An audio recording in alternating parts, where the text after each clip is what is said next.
الله أكبر الله أكبر الله أكبر الله أكبر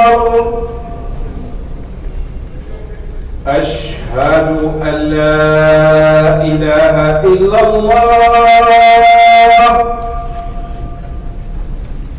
أشهد أن لا إله إلا الله أشهد أن محمدا رسول الله أشهد أن محمدا رسول الله حي على الصلاة حي على الصلاة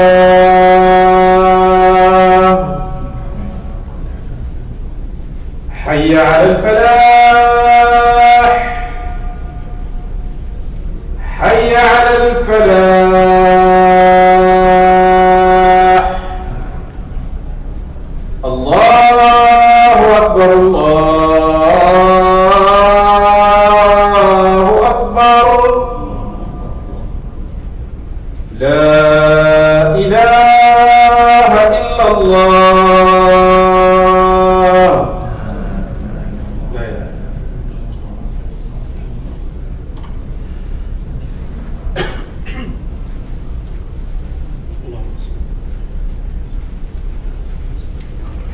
بسم الله الرحمن الرحيم إن الحمد لله نحمده ونستعينه ونستهديه ونستغفره ونعوذ بالله من شرور أنفسنا ومن سيئات أعمالنا إنه من يهديه الله فهو المهتدي ومن يضلل فلن تجد له من دون الله وليا مرشدا وأشهد أن لا إله إلا الله وحده لا شريك له وأشهد أن سيدنا محمدا عبد الله ورسوله وصفيه من خلقه وخليله أرسله ربه بالرحمة المهداة فهدانا به من بعد الضلالة وجمعنا به من بعد الشتات فجزاه الله عنا خير ما جزى نبيا عن أمته. أما بعد فإن أصدق الحديث كتاب الله تعالى وخير الهدي هدي محمد صلوات الله وسلامه عليه وشر الأمور محدثاتها وما قل وكفى خير مما كثر وألهى. We begin, as we always begin, in the name of Allah, the most gracious, the most merciful, the compassionate. We praise Him, we seek His guidance, we seek His forgiveness, we seek refuge with Him from the evils of our souls and the sins that we have committed. Whomsoever Allah guides is indeed guided, whomsoever Allah leads astray will find no other guide. We bear witness that there is no God worthy of worship than Allah, and we bear witness that Muhammad sallallahu alaihi wasallam is His final prophet and messenger, whom He sent as a mercy to all of creation. Indeed, the best of speech is the speech of Allah, the Quran. The best of guidance is the guidance of the Prophet alaihi salatu wasalam. The best of knowledge is that which benefits. The best of guidance is that which is followed. Today, I would like to spend the few minutes that we have together to talk about something that I think is very important, and that is ourselves. I don't mean ourselves in the collective, I mean ourselves in the singular, each one of us individually. The scholars say that the highest form of knowledge, or the highest level or degree of knowledge, is the knowledge of Allah subhanahu wa ta'ala, understanding and knowing Allah subhanahu wa ta'ala. But then what follows after that is understanding ourselves, understanding how we can improve ourselves, understanding how we work with our anfus, with our nafs, with that quality that is within us, that makes us tick, that makes us do the things that we do, that motivates us both for good and for bad, and how we can understand how we make the good increase and the bad diminish. that understanding of ourselves is the most valuable form of knowledge that we can have in our lives. And we say that Islam is the religion of moderation and balance. وَكَذَلِكَ جَعَلْنَاكُمْ أُمَّةً وَسَطًا. That wasatiyya, that balance, that moderation is a balance in everything. And scholars have said, and this is not an idea that is unique to Islam, but scholars have said that الفضيلة وسط بين رذيلتين. الفضيلة وسط بين رذيلتين. That every virtue is a middle ground between two unwanted, undesirable extremes. And so courage is a middle ground between being rash and being a coward. الشجاعة وسط بين التهور والجبن. الكرم وسط بين البخل والإسراف.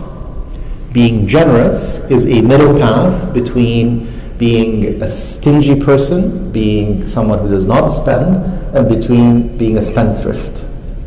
And Allah subhanahu wa ta'ala says, وَآتِ ذَا الْقُرْبَ حَقَّهُ وَالْمِسْكِينَ وَابْنَ السَّبِيلِ وَلَا تُبَذِّرْ تَبْذِيرًا إِنَّ الْمُبَذِّرِينَ كَانُوا إِخْوَانَ الشَّيَاطِينِ وَكَانَ الشَّيْطَانُ لِرَبِّهِ كَفُورًا. That you should spend as Allah subhanahu wa ta'ala has commanded us to spend. We give those that are needy, those that are in need, their due, and Allah subhanahu wa ta'ala labels it as their haqq, they're entitled to it, but without overspending it. And in the next couple of verses, Allah subhanahu wa ta'ala repeats it, giving an analogy by saying, don't be so stingy as if your hand is tied to your neck. وَلَا تَجْعَلْ يَدَكَ مَغْلُولَةً إِلَىٰ عُنُقِكَ وَلَا تَبْسُطْهَا كُلَّ الْبَسْطِ فَتَقْعُدَ مَلُومًا مَحْسُورًا. So don't be so stingy as if your hand is tied to your neck, but don't open it so wide that you give everything away. And there are practical consequences. Allah subhanahu wa ta'ala and the Prophet ﷺ do not teach us things in a vacuum. There are practical advice, practical admonition, guidance that comes with this. And so when it comes to the udhiyah of the day of Eid, for example, when we make sacrifices on the day of Eid, the sunnah of the Prophet ﷺ is to eat part of it, to keep part of it for our benefit, for our use, to give part to family and friend, but also to give a part to those that are in need. The same thing when we are planning for our end, when we plan for our death. And Allah subhanahu wa ta'ala and the Prophet ﷺ tell us that we can give away part of our estate. We can give away part of our estate as philanthropy, as donation, as sadaqah, or as a gift to others. But we should keep a part for our family. And the Prophet ﷺ told one of his companions, إِنَّكَ إِن تَذَرَ وَرَثَتَكَ أَغْنِيَاءَ خَيْرٌ لَكَ مِنْ أَن تَذَرَهُمْ عَالَةً يَتَكَفَّفُونَ. That for you to leave your heirs well off, independent, is better than to leave them in poverty. So don't give your wealth away, but give a part. And someone else, he said that that's a third, and then he says, وَالثُّلُثُ كَثِيرٌ, right? That even a third may be a little bit too much. And so the issue is an issue of balance. So there are three questions that we want to ask ourselves about how balanced are we as individuals.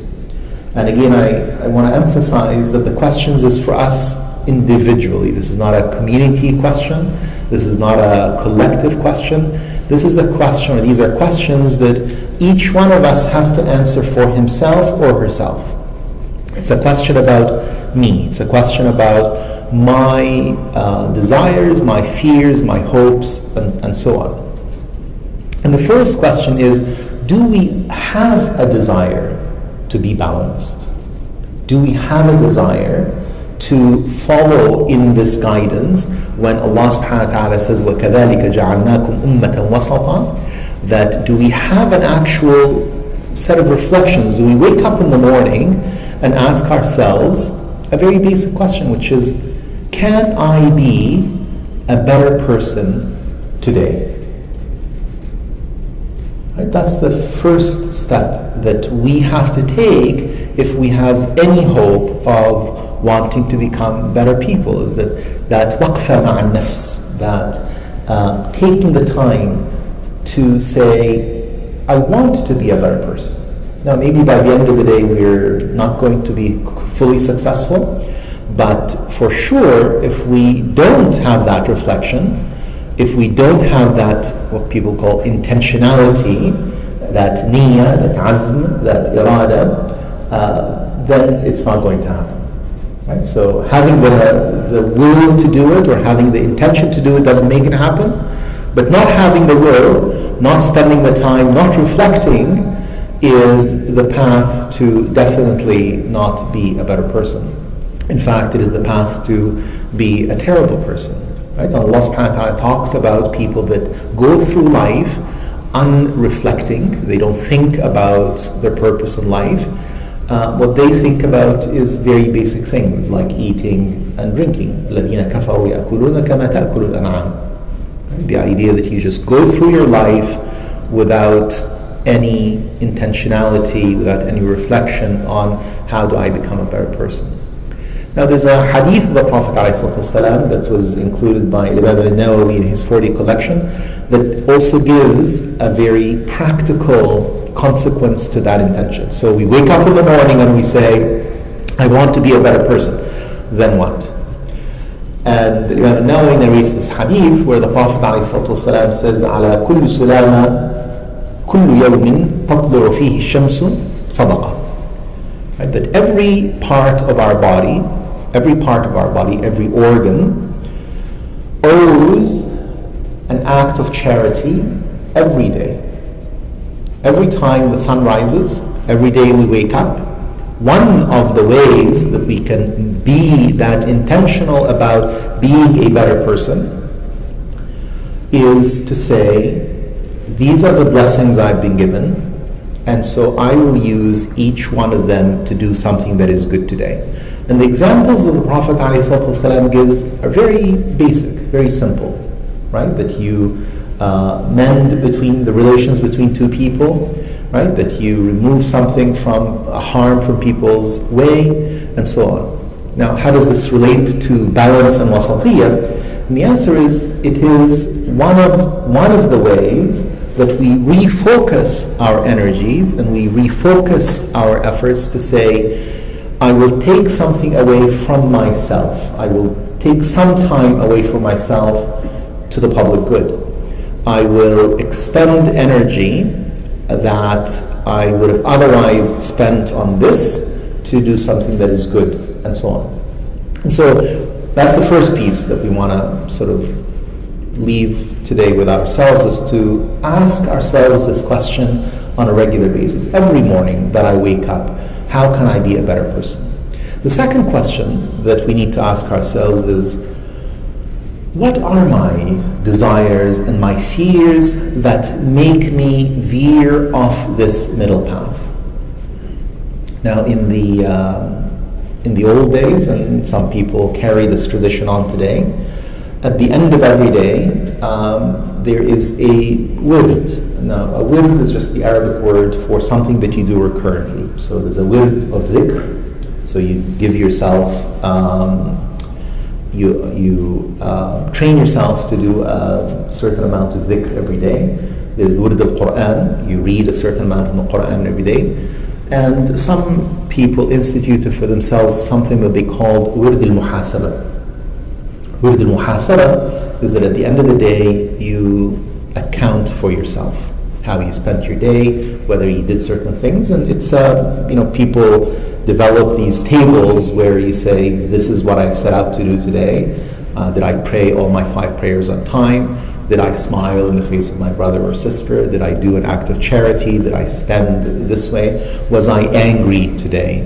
Did I give rein to my desires today? Did I swear, use bad language? Did I do this? And between the negatives and the positives, and doing this on a daily basis, the hope is that one gets to improve. Wird al-Muhasaba. And so to do that, to say, well, these are the things I need to improve, requires some reflection on what do I need to improve on. And it is to recognize the deficiencies that we have in ourselves. I have difficulty in letting go of money towards charity. I want to say I'm stingy, but that's a problem that I have. And so how do I fix this?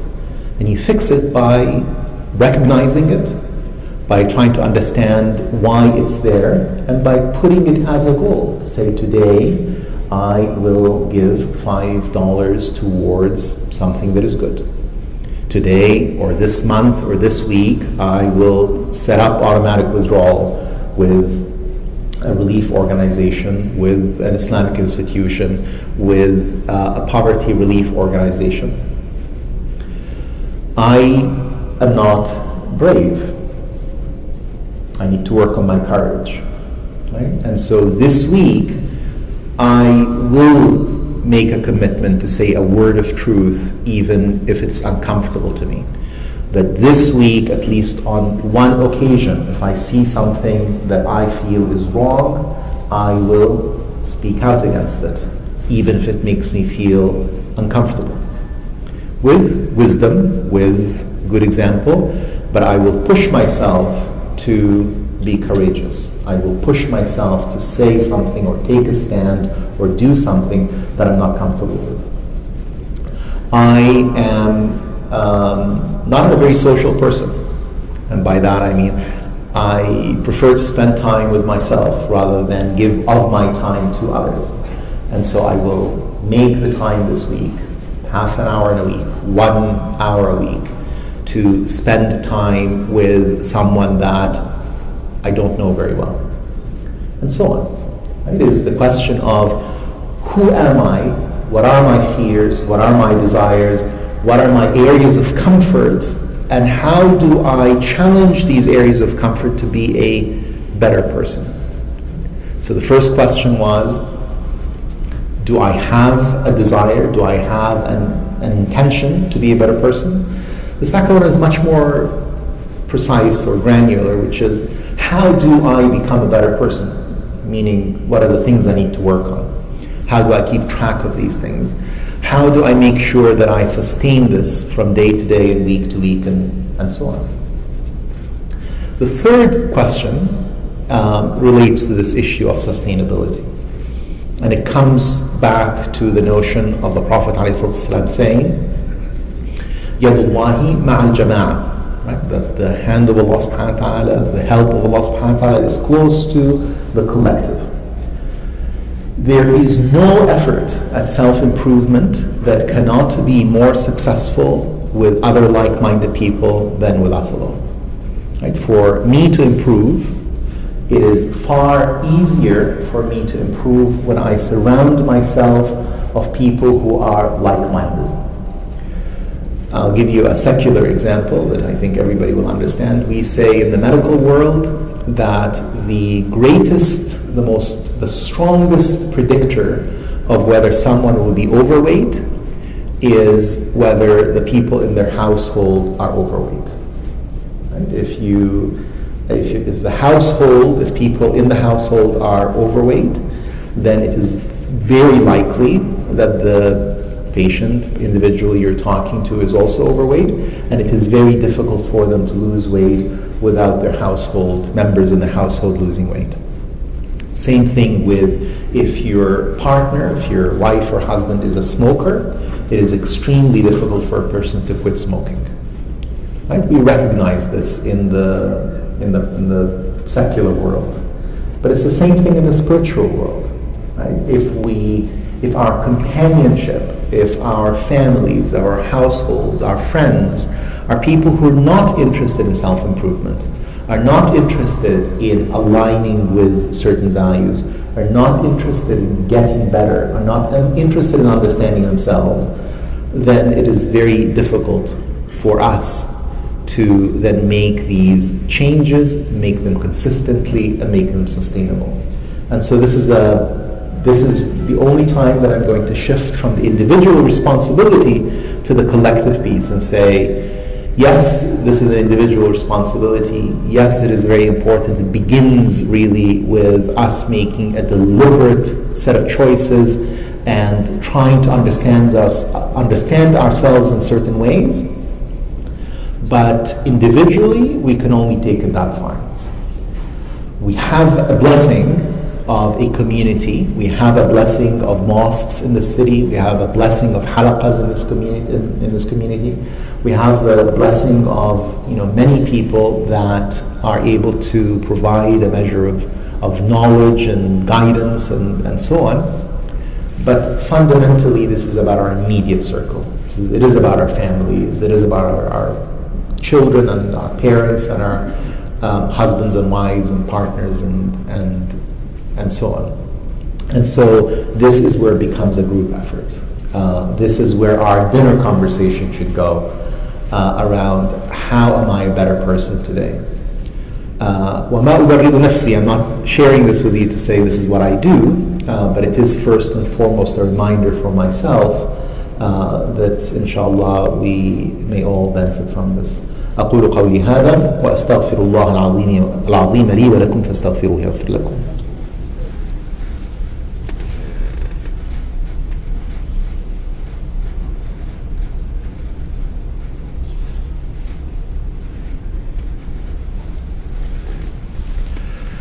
بسم الله الحمد لله والصلاة والسلام على سيدنا رسول الله وعلى آله وصحبه ومن والاه. So these three questions, or these three items, 3 points that I wanted to leave everyone with: the intention to be a better person, doing that on a regular basis, preferably on a daily basis, trying to understand ourselves and taking practical and concrete steps towards self-improvement, and thirdly, recognizing the need to surround ourselves with people who are like-minded. But I started this khutbah off with saying that virtue, al-fadila, wasatun bayna radilatayn. Virtue is the golden mean between two extremes, both of which are undesirable. And the current environment in which we live is a great example of this, and I just want to spend a few minutes to emphasize this. In Islam, we have two emotions. One is hope, al-raja, and the other one is fear, al-khawf. وَقَلْبُ الْمُؤْمِنِ مُعَلَّقٌ بَيْنَ الْخَوْفِ وَالرَّجَاءِ. The heart of the believer is always hovering between these two sentiments of fear and hope. Fear of the punishment of Allah subhanahu wa ta'ala, hope in the mercy and the generosity of Allah subhanahu wa ta'ala.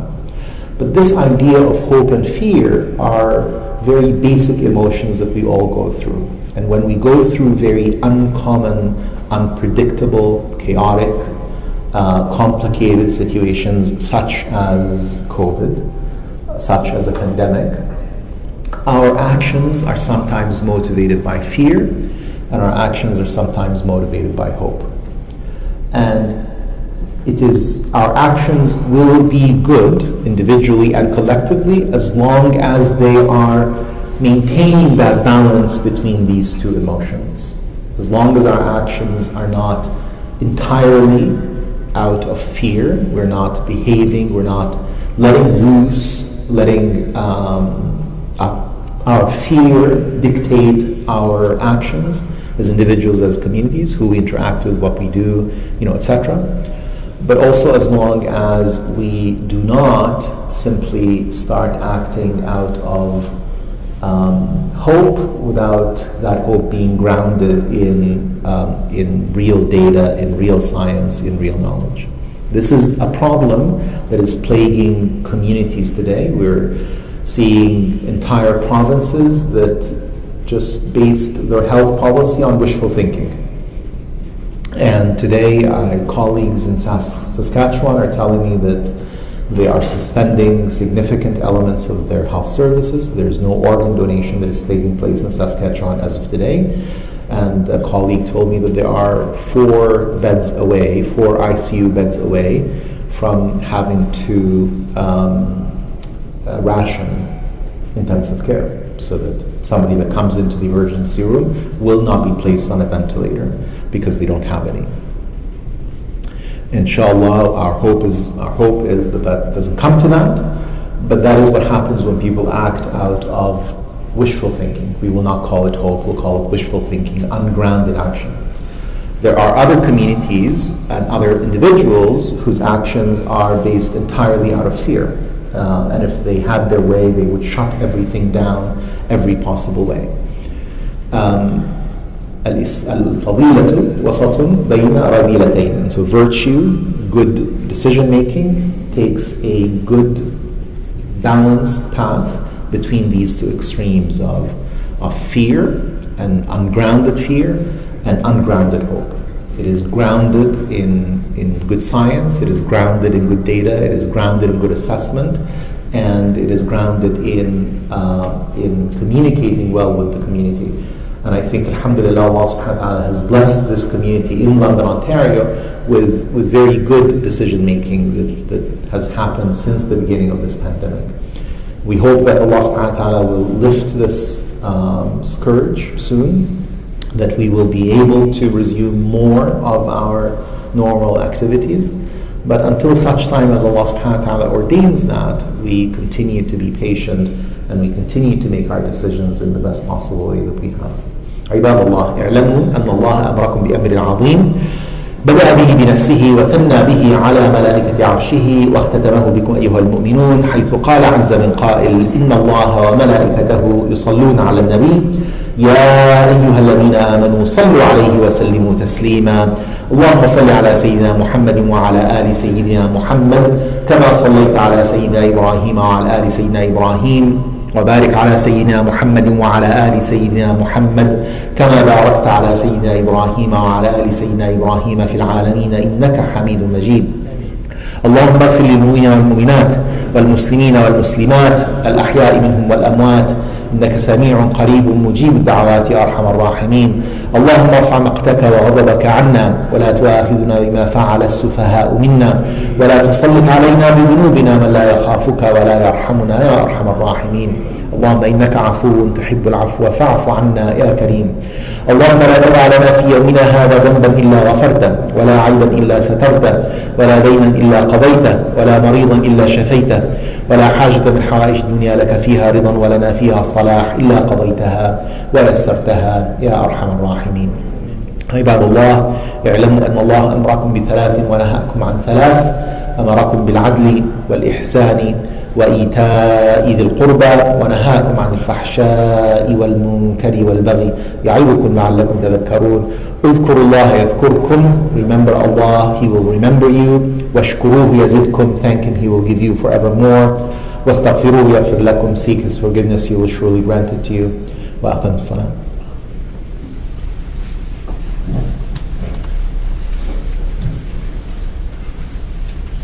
الله أكبر الله أكبر أشهد أن لا إله إلا الله أشهد أن محمدا رسول الله حي على الصلاة حي على الفلاح قد قامت الصلاة قد قامت الصلاة الله أكبر الله أكبر لا إله إلا الله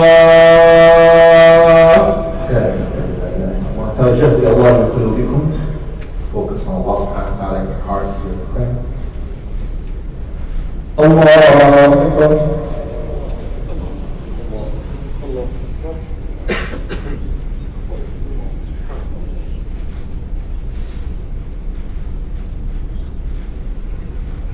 الحمد لله رب العالمين الرحمن الرحيم مالك يوم الدين إياك نعبد وإياك نستعين اهدنا الصراط المستقيم صراط الذين أنعمت عليهم غير المغضوب عليهم ولا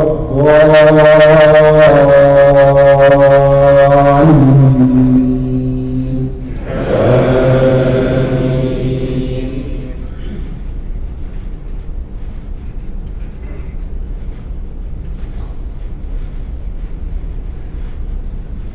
وقضى ربك ألا تعبدوا إلا إياه وبالوالدين إحسانا إنا نبلغن عندك الكبر أحدهما أو كلاهما فلا تقل لهما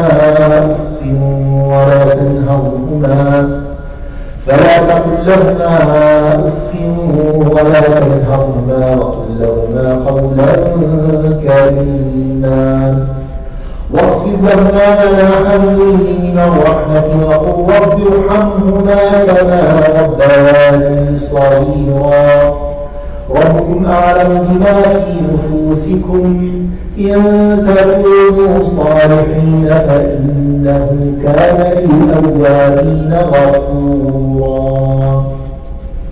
الله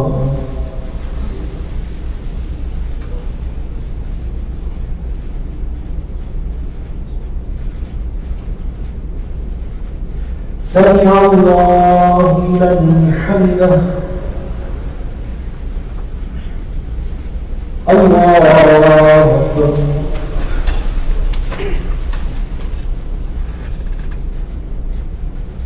الله أكبر.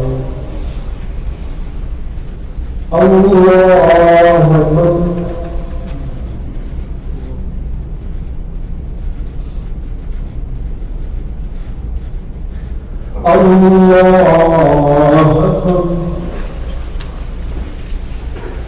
الحمد لله رب العالمين الرحمن الرحيم مالك يوم الدين إياك نعبد وإياك نستعين اهدنا الصراط المستقيم صراط الذين أنعمت عليهم غير المغضوب عليهم ولا الضالين.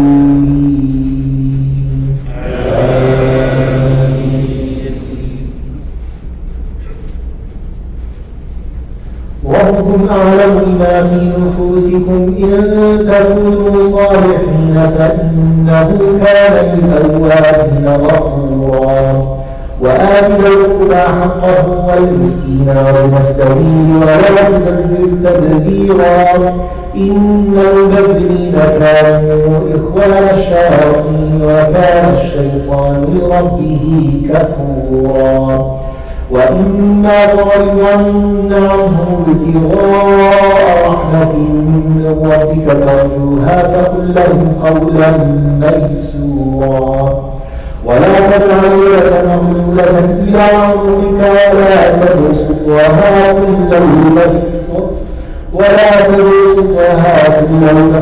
فتقعد ملوما محسورا. الله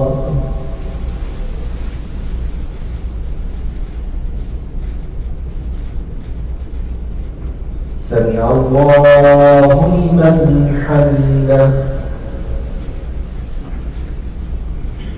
الله أكبر.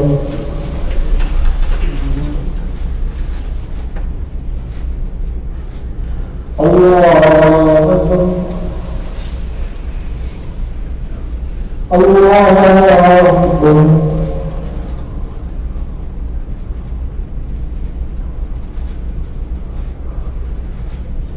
الله أكبر.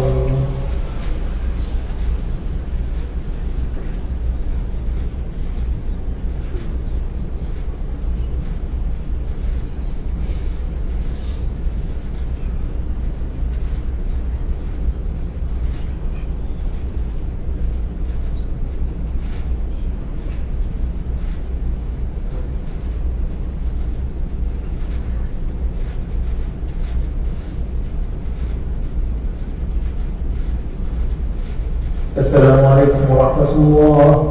السلام عليكم ورحمة الله.